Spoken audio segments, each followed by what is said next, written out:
കർണാടകയിലെ പുതിയ മുഖ്യമന്ത്രി ഡി.കെ. ശിവകുമാർ ജൂൺ 3-ാം തീയതി സത്യപ്രതിജ്ഞ ചെയ്യുമെന്ന് സൂചന. വൈകിട്ട് 4 മണിക്ക് പരിപാടി നടത്താനാണ് ഉദ്ദേശിക്കുന്നത്. പുതിയ മന്ത്രിസഭയിൽ 2 ഉപമുഖ്യമന്ത്രിമാർ ഉണ്ടാകുമെന്നാണ് പുറത്തുവരുന്ന വിവരം. വിധാൻസൗധ യോഗത്തിൽ കോൺഗ്രസ് നിയമസഭാ കക്ഷി നേതാവായി ഡി.കെ. ശിവകുമാറിനെ ഔദ്യോഗികമായി തെരഞ്ഞെടുക്കാനുള്ള നടപടികൾ ഇപ്പോൾ പുരോഗമിക്കുകയാണ്. മനു ഭരത് വിവരങ്ങൾ നൽകും. മനു, എന്തൊക്കെയാണ് വിവരങ്ങൾ? ഇപ്പോൾ പുരോഗമിക്കുകയാണ് നിയമസഭാ കക്ഷി യോഗം. ഇപ്പോൾ നിയമസഭാ കക്ഷി യോഗം പുരോഗമിക്കുകയാണ്. കർണാടകയിൽ പുതിയ മുഖ്യമന്ത്രിയായി ഡി.കെ. ശിവകുമാർ വരും എന്ന കാര്യത്തിൽ തർക്കമില്ല. ഈ നിയമസഭാ കക്ഷി യോഗം ഏകകണ്ഠമായി ഡി.കെ. ശിവകുമാറിനെ തിരഞ്ഞെടുക്കും. ആദ്യം ഈ വിധാൻസൗധ യോഗത്തിൽ എത്തിയ മുൻ മുഖ്യമന്ത്രി അവിടെ താൻ രാജിവെക്കാനുള്ള സിദ്ധരാമയ്യ അല്ലെങ്കിൽ നേതൃമാറ്റത്തിനുള്ള ഒരു സാഹചര്യം വിശദീകരിച്ചു. ബാക്കി കാര്യങ്ങൾ ഹൈക്കമാൻഡ് തീരുമാനിക്കും എന്ന് വ്യക്തമാക്കി അദ്ദേഹം യോഗസ്ഥലം വിട്ടു. യോഗത്തിൽ ആദ്യം കെ.സി. വേണുഗോപാലും അതുപോലെ തന്നെ രൺദീപ് സുർജേവാലയും യോഗത്തിൽ പങ്കെടുത്തിരുന്നു. ഇനി ഇതിൽ ഔദ്യോഗികമായ ഒരു പ്രഖ്യാപനം ഈ യോഗത്തിൻ്റെ ഭാഗത്തുനിന്ന് ഉണ്ടാകണം. സ്വാഭാവികമായും ഏകകണ്ഠമായി ഡി.കെ. ശിവകുമാറിനെ മുഖ്യമന്ത്രിയായി തെരഞ്ഞെടുക്കും ഈ യോഗം എന്ന കാര്യം ഉറപ്പാണ്.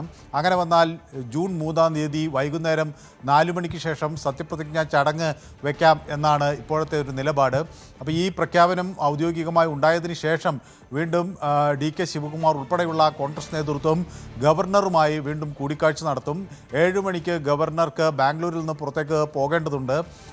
സ്വാഭാവികമായും അതിനു മുൻപേ ഗവർണറെ കണ്ട് ഇത് സംബന്ധിച്ചൊരു ധാരണ അദ്ദേഹത്തെ അറിയിക്കും.